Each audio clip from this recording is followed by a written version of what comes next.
ജന്മാദ്യസേതോന്നയാതിതരതച്ചാർത്തേഷവിജ്ഞസ്വരാട് തേനേ ബ്രഹ്മഹൃദായ ആദികവയെ മുഖ്യന്തയത് സൂരയ തേജോ വാരി മൃതാം യഥാ വിനിമയോ യത്രത്തിതർഗോമുഷാദാംനാ സ്വേന സദാ നിരസ്തകുഹകം സത്യം പരം ധീമഹി. നമസ്കാരം. സനാതന ധർമ്മസംഹിതകളിലെ വിജ്ഞാനശകലങ്ങൾ പങ്കുവെച്ചുകൊണ്ടിരിക്കുന്ന നാദശ്രീ ചാനലിലെ മറ്റൊരു ഭാഗത്തിലേക്ക് എല്ലാവർക്കും സ്വാഗതം. പ്ലീസ് ചാനൽ സബ്സ്ക്രൈബ് ചെയ്യാനും ലൈക്ക് ചെയ്യാനും ഓർമ്മപ്പെടുത്തിക്കൊള്ളുന്നു. സഹകരിച്ചവർക്കെല്ലാം നന്ദി രേഖപ്പെടുത്തിക്കൊള്ളുന്നു. ശുഭദിനാശംസകൾ. ശ്രീമദ് ഭാഗവതത്തിൽ തൃതീയ സ്കന്ധം 23-ാമത്തെ ശ്ലോകമാണ് നമ്മൾ പറഞ്ഞു വെച്ചത്. സന്ദർഭം, ജയവിജയന്മാരെ സനകാദികൾ ശപിക്കുന്നു. ശപിച്ചതിന് ശേഷം ഭഗവാൻ അവിടെ എത്തിച്ചേരുന്നു.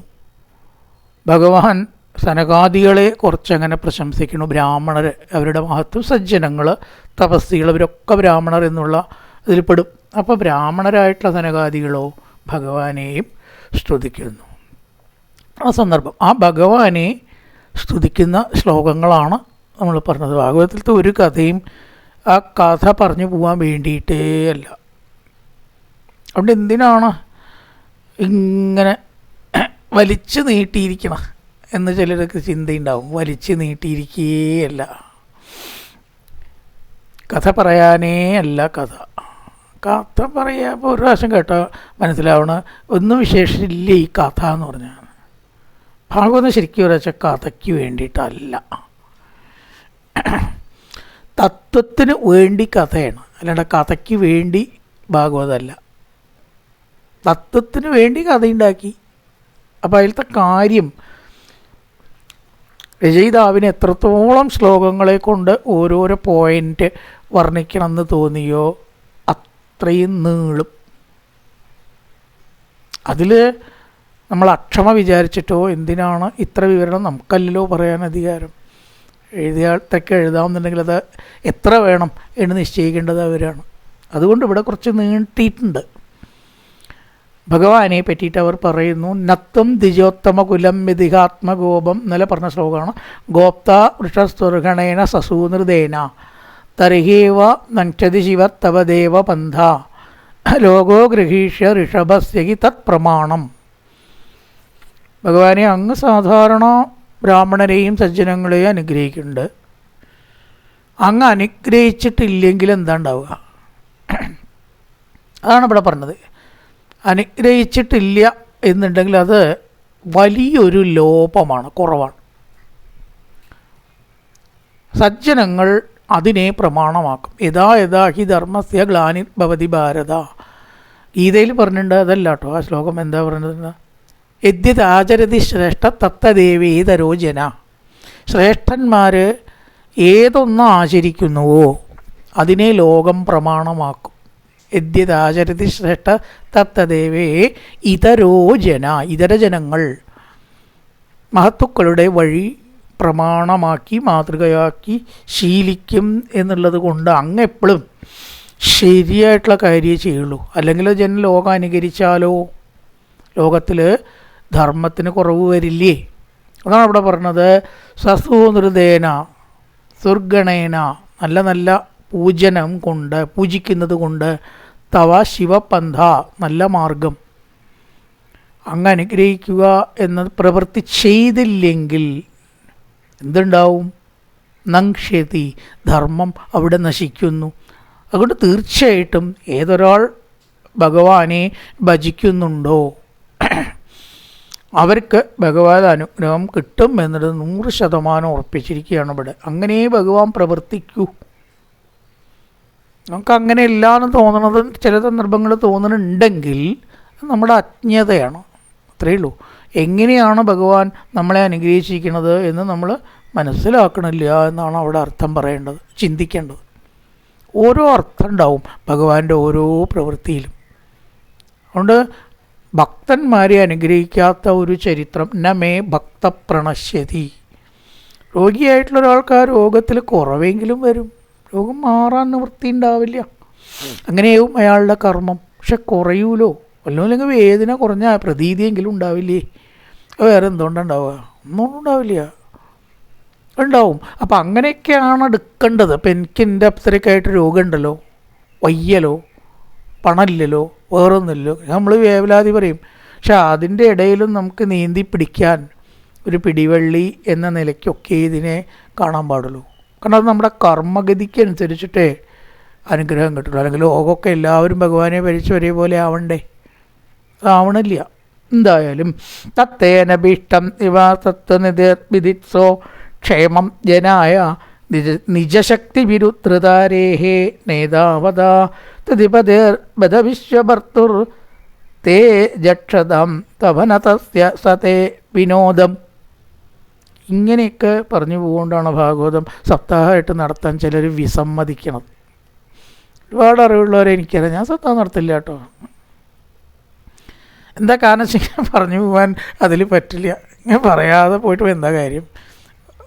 വായിച്ച് കട്ടപ്പട്ടാന്ന് വായിച്ച് തീർത്ത് ചിലതൊക്കെ പറഞ്ഞ് ചിലതൊക്കെ വിട്ട് ഉണ്ട്. ഒരുപാട് ആളുണ്ട്, ഒരുപാട് മഹാന്മാരാട്ടോ. അവരറിവില്ലാത്തവരൊന്നുമല്ല, അവരാണ് അറിവുള്ളവരെന്നാണ് ഞങ്ങൾ പറയുക. പൈസയും പേരും അവർക്കും ആവശ്യമില്ല. ദത്താഹാചാര്യൻ എന്നുള്ള പേരൊന്നും അവരെ ബാധിക്കണില്ല. ഇല്ലെങ്കിൽ എന്താ, അതുകൊണ്ട് ഇത്തിരി പൈസ ഉണ്ടാവുക, അതിലും അവർക്ക് താല്പര്യമില്ല. എന്നാലും പറയാതെ വായിച്ച് വിട്ട് അത് സുഖമില്ല, നിങ്ങൾക്കത് പറ്റില്ല എന്ന് പറയുന്ന എത്രയോ മഹാജ്ഞാനികളും പണ്ഡിതന്മാരെയും എനിക്കറിയാം. അത് അവരെ തെറ്റാന്ന് പറയാനും വയ്യ. സമാധാനമായിട്ട് വായിക്കുക, സമാധാനമായിട്ട് പറയുക, പറ്റില്ല. നമ്മുടെ ടൈം ടേബിളും ഇത് നോക്കുമ്പോൾ ഒരു വെറി പിടിച്ച പരിപാടിയെന്നേ ഞാൻ സപ്താഹത്തിനെ വിശേഷിപ്പിക്കുള്ളൂ. ഇപ്പോഴത്തേക്ക് ഏർപ്പാട് അങ്ങനെ. നിയമങ്ങൾ പലപ്പോഴും തെറ്റിക്കേണ്ട. രാത്രി വായിക്കരുത്. ഇപ്പോൾ സന്ദർഭം വരുമ്പോൾ ഒന്ന് പറയണമെന്നേ ഉള്ളൂ, സമയം പോണത് ക്ഷമിക്കുക. എല്ലാവരും മനസ്സിലാക്കേണ്ട കാര്യമായതുകൊണ്ടാണ്. രാത്രി ഒരു കാരണവശാലും വായിക്കരുത്. സപ്താഹം കേട്ടോ. വീട്ടിൽ ഭാഗവതം എപ്പോഴും വായിക്കാം, രാത്രി വായിക്കാം, ഒരു കുഴപ്പമില്ല. ഇപ്പം അയാൾ പറഞ്ഞു രാത്രി ഭാഗവേ അതൊന്നുമില്ല. സപ്താഹം അഹം എന്ന് പറഞ്ഞാൽ പകല. അപ്പോൾ ആ സമയത്തിൻ്റെ ഉള്ളിൽ അത് കഴിയണമെങ്കിൽ വിസ്തരിക്കാൻ പറ്റില്ല. അപ്പോൾ എന്താ ചെയ്യുക വെച്ചാൽ പാരായണം മാത്രമാക്കുക,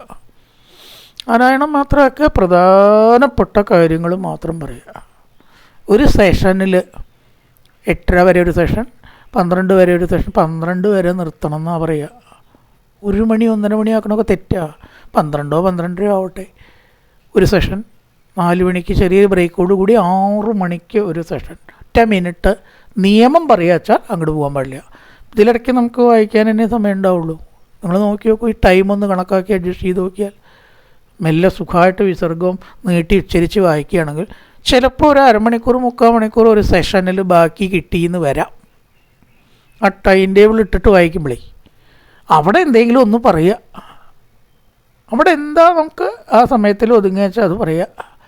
എന്നെ വിഷയം എന്നോ വായിച്ചതൊക്കെ പറയാമെന്നോ അങ്ങനെ നടത്താം. അല്ലാണ്ട് ഇപ്പം നടത്തണ വിധം എല്ലാ ഭാഗവും ഞാൻ പറഞ്ഞു. അയാളെ സമ്മതിക്കണം കേട്ടോ, ഈ എഴുത്തിൻ്റെ ഉള്ളിൽ എന്തൊക്കെ കാര്യങ്ങൾ പറഞ്ഞു എന്നുള്ളത് അയാൾക്ക് തന്നെ അറിയില്ല. എന്താ കാരണം, ഒരു അത്ര സ്പീഡിലാവും വായിക്കുക. ഞാൻ ആരെയും വിമർശിക്കുകയല്ല, വിചാരിക്കേണ്ട. ഒരു സംഗതി പറഞ്ഞു എന്ന് മാത്രം. അമാതിരി വേഗതയിൽ മന്ത്രങ്ങൾ ഉച്ചരിച്ചുകൂടാ, നിയമമുണ്ട്. പിന്നെ സമയം രാത്രി 8 മണിയൊക്കെ സ്വയംവരം കഴിഞ്ഞപ്പോഴേക്ക് 8:30 എവിടെ പറഞ്ഞിട്ടുണ്ട് നിയമം? ഇങ്ങനെ നിയമങ്ങൾ തെറ്റിച്ച് രാവിലെ മുതലേക്ക് ഇരിക്കണവരെ ദ്രോഹിച്ച് അവർക്കൊരു 6 മണിക്കെങ്കിലും എണീപ്പിക്കാൻ അവസരം കൊടുക്കണ്ടേ? വീട്ടുപണിയുണ്ട്, അവരൊക്കെ വിട്ടവരല്ല. അപ്പോൾ എന്തൊക്കെയോ ഞാൻ പറഞ്ഞു. അയാളുടെ പ്രഭാഷണം സപ്താഹത്തിൽ കേൾക്കേണ്ടതാണ്. എന്തൊക്കെ കാര്യങ്ങളാണ് അയാൾ പറയണത്, എന്തൊക്കെ കാര്യങ്ങളൊന്നും സപ്താഹത്തിൽ പറയാൻ പറ്റില്ല. അതിലുള്ള തന്നെ പറയാൻ പറ്റില്ല. പിന്നെ വേണ്ട ഇപ്പോൾ ഓരോന്ന് കൂട്ടിച്ചേർക്കാൻ സാധിക്കില്ല. അതുകൊണ്ടത് പാരായണമാണ് സപ്താഹത്തിൽ ഉദ്ദേശിക്കുന്നത്. ആ സെഷനിൽ എത്ര സമയം ബാക്കി വന്നോ എന്തെങ്കിലും ഒന്നും പറയുക. അപ്പോൾ അത് നമുക്ക് ഭാഗവതത്തിലേക്ക് എപ്പോഴേക്കും എത്താൻ പറ്റാത്ത ഒന്ന് തന്നെയാണ് സപ്താഹയജ്ഞം. ഒന്നുണ്ട്, ഭാഗവതത്തിലേക്ക് ഒരു പ്രേരണ വേണമെങ്കിൽ കിട്ടാം. അതുകൊണ്ടാണല്ലോ ഇപ്പോൾ നമ്മളൊക്കെ ഇങ്ങനെ വന്നത്. ഭാഗവതം അതുണ്ട്. ഭാഗവതം മനസ്സിലാക്കേണ്ട ഒന്നാണ് എന്നറിയാം എന്നല്ലാണ്ട് ഭാഗവതം അറിയാൻ സപ്താഹം കൊണ്ട് പറ്റില്ല. അപ്പോൾ ഇവിടെ പറയണു, തത്തേ അനഭീഷ്ടം ദിവസത്വനിധിർ വിദിത്സോ ക്ഷേമം ജനായ നിജശക്തി വിരുദ്രതാരേ നേതാവത പ്രതിപദേർബധവിശ്വഭർത്തുർത്തേജക്ഷതം തവനതസ്ത്യനതേ വിനോദ. ജനായ ജനത്തിനായിക്കൊണ്ട്, ക്ഷേമം വിധിച്ചേ ക്ഷേമം ചെയ്യാൻ ഇച്ഛിക്കുന്നവനും, ജനക്ഷേമകരനായ, നിജശക്തിഭി സ്വശക്തികളാൽ, ഉദ്ധൃതാരേ ശത്രുക്കളില്ലാതായ, അരി ശത്രു ഉദ്ധൃത അവരില്ലാത്തവർ, ജനക്ഷേമകരായിട്ടുള്ള ആളുകൾ പ്രവർത്തിക്കുന്നവർക്ക് ശത്രുക്കളുണ്ടാവില്ല. പല ഭരണ നേതാക്കളടക്കം എനിക്ക് എസ്കോർട്ട് വേണ്ട എന്ന് പറഞ്ഞ് റോട്ടിൽ കൂടെ തന്നെ സഞ്ചരിച്ച കഥകൾ നമുക്കറിയാം. ഇപ്പം തന്നെ ജനാധിപത്യം, പഴയ കഥയൊക്കെ പോട്ടെ, ഒരു എസ്കോർട്ട് ആവശ്യമില്ല. കാരണം അത്രയും ജനപ്രിയനായ പിന്നെ എന്തിനാണ് എസ്കോർട്ട്? റോഡ് മുഴുവനെ കാറും സൈന്യവും നിറച്ച്. ചില നേതാക്കൾ പുറത്തേക്ക് ഇറങ്ങിയ ആർക്കും പുറത്തേക്ക് ഇറങ്ങാൻ പിന്നെ പറ്റില്ല, അവർ പോകുന്നവരെ ഇല്ലേ, കാണുന്നില്ലേ? പിന്നെ ഓരോ കാലഘട്ടങ്ങളൊക്കെ നമ്മൾ കേട്ടതാണ്. എത്ര എന്ത് എസ്കോർട്ട് അത്, അയാൾ പോകേണ്ട വിചാരിച്ചിട്ട് ബാക്കി ആർക്കും സഞ്ചരിക്കുക. ആ മാതിരിയുള്ള ഒരു ജനപ്രിയ നേതാക്കളല്ല.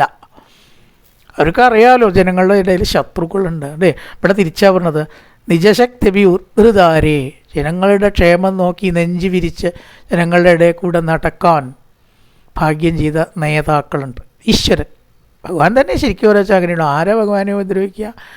വല്ല കംസൻ ജരാസന്ധനെ പോലുള്ള അവരെയൊക്കെ ഹുങ്കാരം കൊണ്ട് നശിപ്പിക്കാൻ ഭഗവാന് കഴിയുകയും ചെയ്യും. വേറെ ആരും ഭഗവാന് ശത്രുക്കളില്ല. അപ്പം അതുകൊണ്ട് ജനപ്രിയ പ്രവൃത്തികൾ ചെയ്ത് ജനങ്ങളെ അനുഗ്രഹിക്കാനായിട്ടുള്ള ഈശ്വരൻ അജാതശത്രുവാണ്, ശത്രുക്കളില്ലാത്തവനാണ്. സത്വനിധേ സത്വഗുണത്തിൻ്റെ ഇരിപ്പിടവും, ആരോടും കയർക്കില്ല. അതാണ് സത്വഗുണം. തേ നിന്തിരുവടിക്ക്. തത് ധർമ്മനാശം അനഭീഷ്ടം. അഭീഷ്ടം എന്ന് പറഞ്ഞാൽ ഇഷ്ടം, അനഭീഷ്ടം ഇഷ്ടമല്ലായ്മ. ഒരിക്കലും ധർമ്മത്തിൻ്റെ നാശം ഭഗവാൻ സഹിക്കുന്ന ഒന്നല്ല. തത്തേ അനഭീഷ്ടം ഇവ അങ്ങക്ക് ഒട്ടും ഇഷ്ടമല്ല. എന്ത്? ധർമ്മവിലോപം. ധർമ്മവിലോപം എന്നുള്ളത് ഒട്ടും തന്നെ. സത്വനിധേ തത് അനഭീഷ്ടം ത്രതിപദേ ത്രിഗുണങ്ങളുടെ അധിപനും വിശ്വഭർത്തു ലോകങ്ങളെ ഭരിക്കുന്നവനും ആയ അവനതസ്യ നമസ്കരിക്കുന്ന, നത എന്ന് പറഞ്ഞാൽ നമസ്കരിക്കുക, അവനതസ്യ നമസ്കരിക്കുന്നവർ, അങ്ങനെ അങ്ങേക്ക് നമസ്കാരം. എല്ലാം അങ്ങയുടെ ലീലാവിലാസങ്ങളാണ് ഈ ലോകം മുഴുവൻ.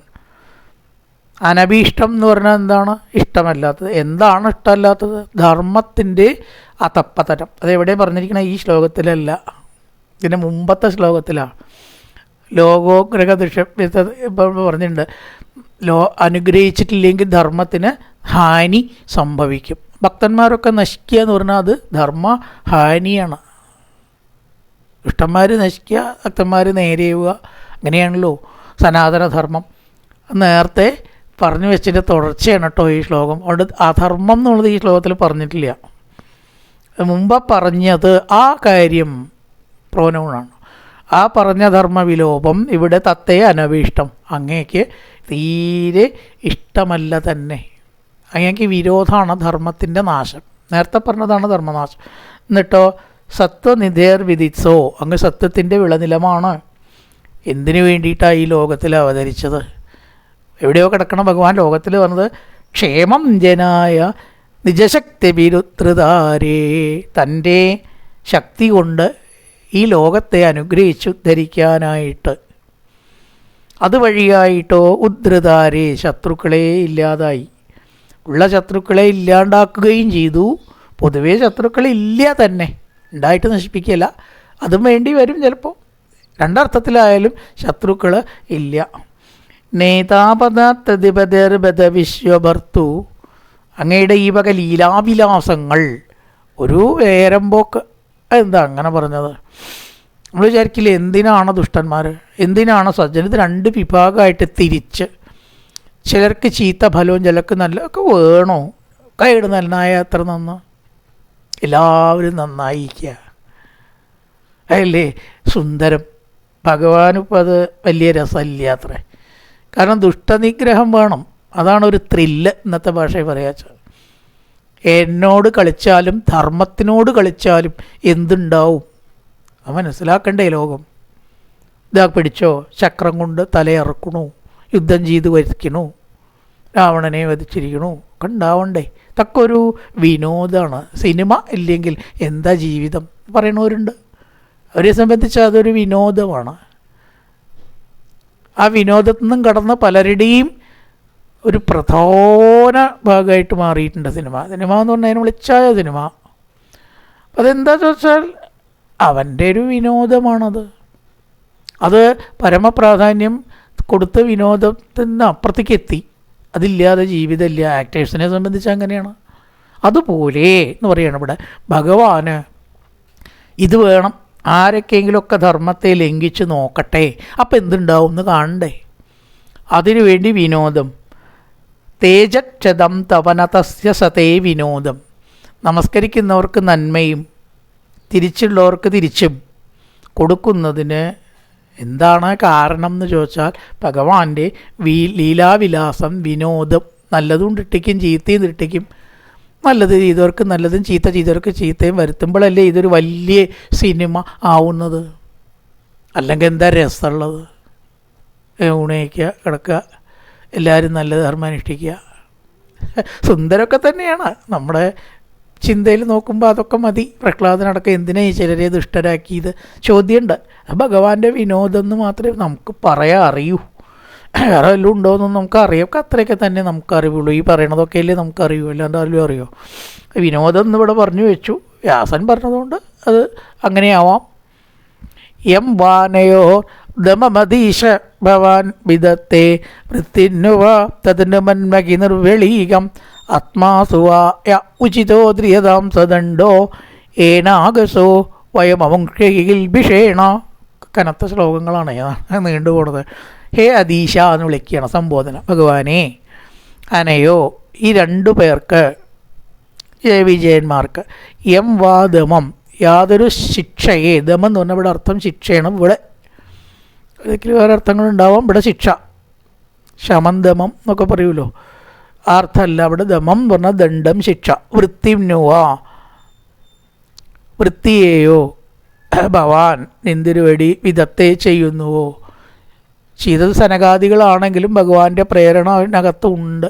സർവം ഭവത് പ്രേരണയേവ ഭൂമൻ എന്നിവിടെ ഇതേ സന്ദർഭത്തിലാണ് നാരായണീയത്തിൽ പറഞ്ഞിരിക്കണം. ജയജാതികളുടെ ശാപത്തെ പറ്റി പറയുമ്പോൾ സർവം ഭവത് പ്രേരണയേവ ഭൂമൻ. ഈ ലോകത്തിൽ എന്തെല്ലാം നടന്നുണ്ടെങ്കിലൊക്കെ ഈശ്വര പ്രേരണ. എന്തൊക്കെ നടക്കുന്നു അതും ഭഗവാന്റെ പ്രേരണ. എന്തൊക്കെ നടക്കാൻ പോകുന്നു അതും ഭഗവാൻ മുമ്പക്കുട്ടി ഷെഡ്യൂൾ ചെയ്ത് വെച്ചിട്ടുണ്ട് എന്ന് പറയണം. നമുക്ക് ചിലപ്പോൾ അറിയില്ല, അവനറിയാത്തതായിട്ടൊന്നുമില്ല. സർവം ഭവത് പ്രേരണൈവ ഭൂമൻ. എല്ലാം ചരട് വലിക്കുന്നത് ആരാ? സർവേശ്വരനായിരിക്കുന്ന ഭഗവാനാണ്. അതുകൊണ്ടിവിടെ പറഞ്ഞു, ഏ ഈശ്വര, ഈ രണ്ടു പേർക്ക് കൊടുത്തതായിട്ടുള്ള വൃത്തി എന്ന് പറയുമ്പോൾ ഇവിടെ പുനർജന്മം എന്ന് പറയാം. പല അർത്ഥമുണ്ട് ഈ വൃത്തിക്ക്. നമ്മൾ മലയാളത്തിലത്തെ വൃത്തിയല്ല കേട്ടോ, നീറ്റ് ആൻഡ് ക്ലീൻ എന്നുള്ള അർത്ഥമേ അല്ല സംസ്കൃതത്തിൽ വൃത്തി. വേറെ അർത്ഥം. ഒന്ന് പ്രവൃത്തി. ഒരാളുടെ എൻ്റെ വൃത്തി എന്താ, എനിക്ക് ജോലി എന്താണെന്നാണ് അർത്ഥം. എൻ്റെ വൃത്തി കച്ചവടമാണ്, എൻ്റെ വൃത്തി കൃഷി, ഗോരക്ഷണ, വാണിജ്യം, കൃഷിയാണ്. വൃത്തി എന്ന് പറഞ്ഞാൽ ശരിക്കും അതാണ്. ഭഗവാനോട് ഈ ജോലി എനിക്കുണ്ടാവണം എന്ന് പ്രാർത്ഥിക്കേണ്ടവർ ആരോഗ്യഞ്ച വൃത്തിം ദേഹി എന്ന് പ്രാർത്ഥിക്കണം എന്നാണ്. ആരോഗ്യഞ്ച ധനം ദേഹി വൃത്തിം ദേഹി മഹേശ്വരി, അല്ലെങ്കിൽ മഹേശ്വര. വൃത്തി എന്ന് തൊഴിലുണ്ടാവണേ. മരിക്കണ വരെ തൊഴിൽ ചെയ്തിട്ട് ജീവിച്ച് മരിക്കാൻ സാധിക്കണേ. ചിലരുടെ ഒരു ആഗ്രഹമാണോ ഭാഗ്യമുണ്ടല്ലേ. ഇപ്പോൾ നാളെ പേപ്പറിൽ കണ്ടു ഒരാൾ 101 വയസ്സിൽ റേഷൻ കട നടത്തുന്നുണ്ട്. ഒരു കേടുമില്ല. ഭാഗ്യവാനല്ലേ, ആലോചിച്ചു. 101ാമത്തെ വയസ്സാണ്, അപ്പോഴും അയാൾ റേഷൻ കട നടത്തണു. ഏജ് ലിമിറ്റ് ഇല്ല റേഷൻ കട. അതിൽ ഭാഗ്യം. ഒരാൾക്കത് ഇഷ്ടമാണ്. എനിക്ക് മരിക്കണവരെ അങ്ങനെ തന്നെ മരിക്കണം എന്നാണ്. ദൈവം ആരോഗ്യം കൊടുത്തിട്ടുണ്ട്. 101 വയസ്സിൽ റേഷൻ കട അവിടെ അധിപനായിട്ട് നടത്തുന്നു, ഭംഗിയായിട്ട് നടത്തുന്നുണ്ട്. പിടിക്കപ്പെട്ടിട്ടില്ല, ക്രമക്കേടുകളില്ല, ലാഭത്തിന് വേണ്ടതിൽ കുഴപ്പമില്ലാത്ത വിധത്തിൽ ചെയ്യും. അപ്പോൾ വൃത്തി എന്ന് പറഞ്ഞാൽ ചിലപ്പോൾ ചിലരുടെ അഭിപ്രായത്തിൽ തൊഴിലാണ്. അത് ചെയ്തിട്ട് തന്നെ മരിക്കണം. ഗീതാനന്ദൻ ഓട്ടംതുള്ളൽ നടത്തിയും കൊണ്ട് മരിച്ചു, അങ്ങനെ വേണമെന്നാണ്. അപ്പോൾ വൃത്തി എന്ന് പറഞ്ഞാൽ ഇവിടെ അത് എന്നല്ല അർത്ഥം. ഗതി എന്നാവാം, പുനർജന്മം എന്നാവാം, വൃത്തി ആവർത്തിക്കുക. പുനർജന്മം കൊടുത്തുവല്ലോ, വേറൊരു ജന്മം കൊടുത്തു എന്നാണ്. അവർക്കൊരു ഗതിയെ മാറ്റി. ഇപ്പം ഏതായാലും വൈകുണ്ഠകാവൽക്കാരൻ അത് മാറ്റി മറ്റൊരു ഗതി ഭഗവാൻ കൊടുത്തു. സനകാദികളിൽ കൂടെ വിധത്തെ ചെയ്യുന്നുവോ ഇവരെ ഞങ്ങൾ ദുഃഖത്തോടുകൂടി യോജിപ്പിച്ചു. സനകാദികൾ ശപിച്ചപ്പോഴേക്കും തന്നെ അവർക്ക് അങ്ങനെയാണ് ഈ സജ്ജനങ്ങൾ. ശാപം വിട്ടുപോയല്ലോ, നാവുമെന്ന് വിട്ടു ഇരുന്നില്ലേ അല്ലേ പാവങ്ങൾ, അപ്പം തോന്നത്രേ വേണ്ടിയിരുന്നില്ല എന്ന്. അത് ഇവരുടെ ഒരു പ്രത്യേകതയാണ്. ഇവരെ വയം ഞങ്ങൾ എന്ത് ചെയ്തു? അതിൽ നിന്ന് മോക്ഷവും കൊടുത്തു. അസ്മാസുവ ഞങ്ങളിലാകട്ടെ ഉചിതമായ യാതൊരു ദണ്ഡമോ ആ ദണ്ഡം ദ്രിയതാം വിധിച്ചാലും തത്ത് നിർവ്യളീകം അപ്രിയമില്ലാതെ അനുമന്മഹി ഞങ്ങൾ സമ്മതിച്ചു കൊള്ളാം. ഇവിടെ ചെയ്ത തെറ്റ് എന്ന് സംശയിച്ച് സനകാദികൾ സ്വയം തെറ്റ് ചെയ്തുവോ എന്നവർ സംശയിക്കുകയാണ്. വിജയന്മാർ തെറ്റ് ചെയ്തിട്ട് ഞങ്ങൾ ശപിച്ചു എന്ന് പറഞ്ഞാൽ അതിനുള്ള അർഹത ഞങ്ങൾക്കുണ്ടോ? സത്യമാണല്ലോ. വൈകുണ്ഠത്തിലാരാ കാവൽക്കാർ? അവിടെ കാര്യങ്ങൾ നോക്കണതും നിയന്ത്രിക്കണതും ഒക്കെ ഭഗവാനാണ്.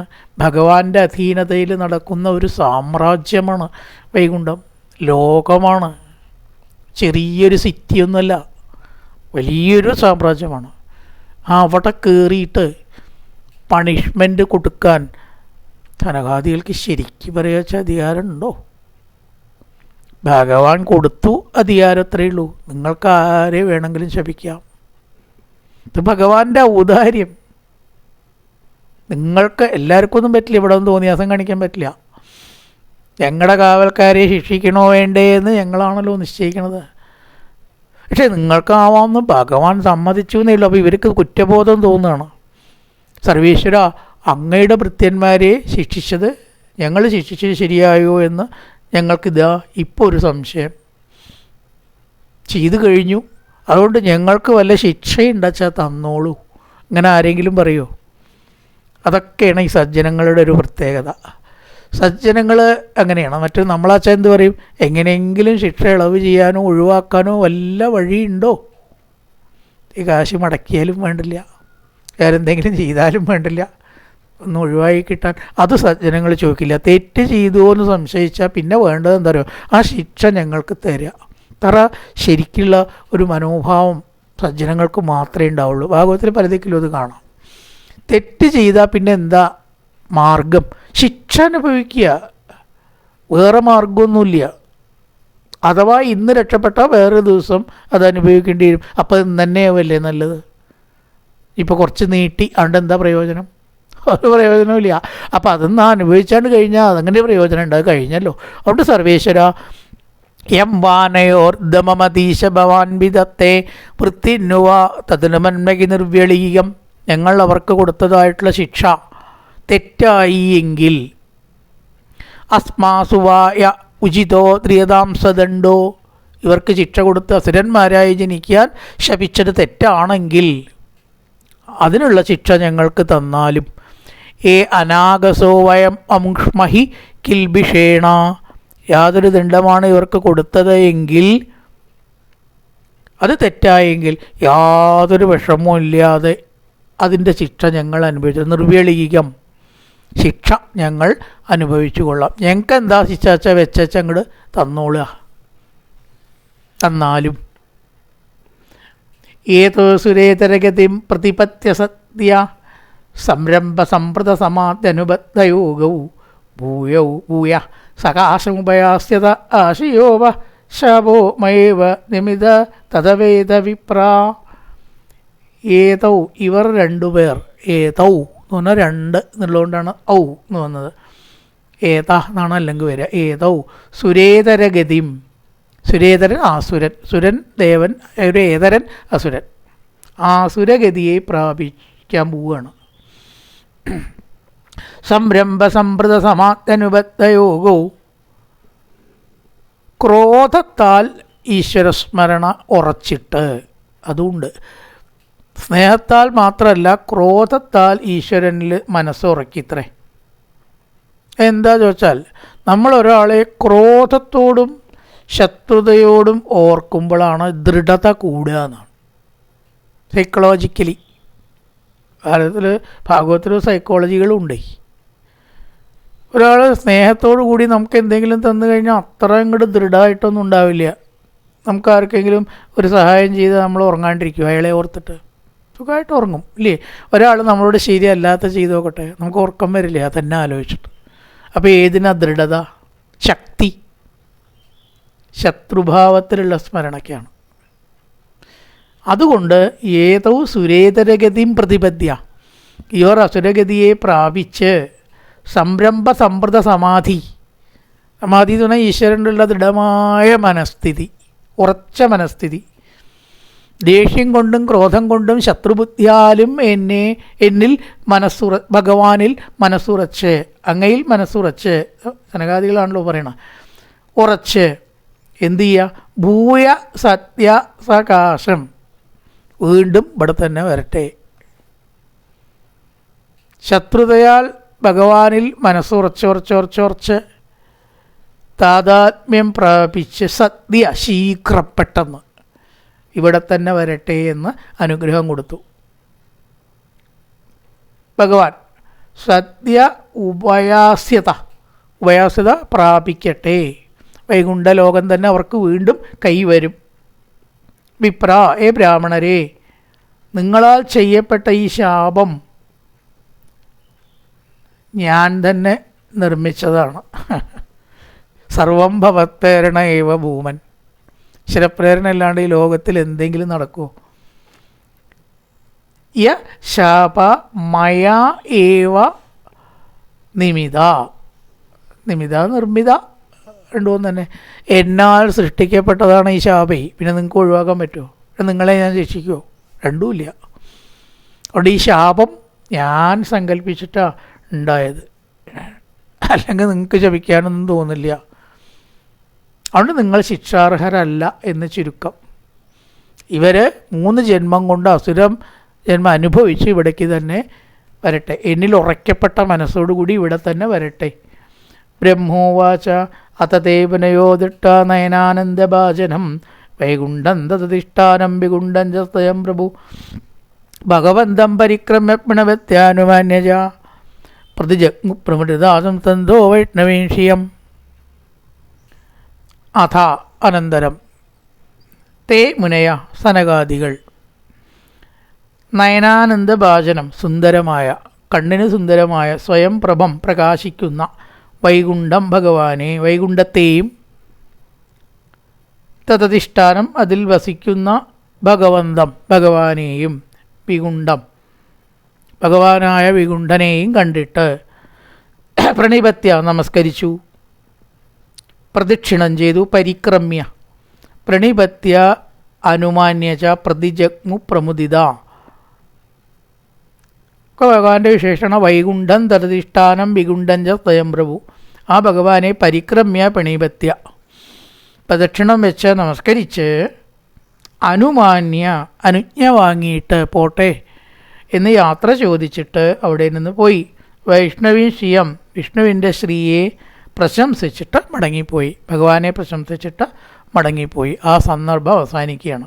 അത്തതേ പുനയോദിട്ട, അതായത് നയനാനന്ദഭാജനം വൈകുണ്ഠം ദൃഷ്ടുവ, നയനാനന്ദകരമായിട്ടുള്ള വൈകുണ്ഠം കണ്ടിട്ട്, വൈകുണ്ഠത്തെ മാത്രമാണോ കണ്ടതല്ല, വികുണ്ഠനാഥനെയും, വൈകുണ്ഠവും കണ്ടു, ഈശ്വരനെയും കണ്ടു. ഇനി എന്താ കാണാനുള്ളത്?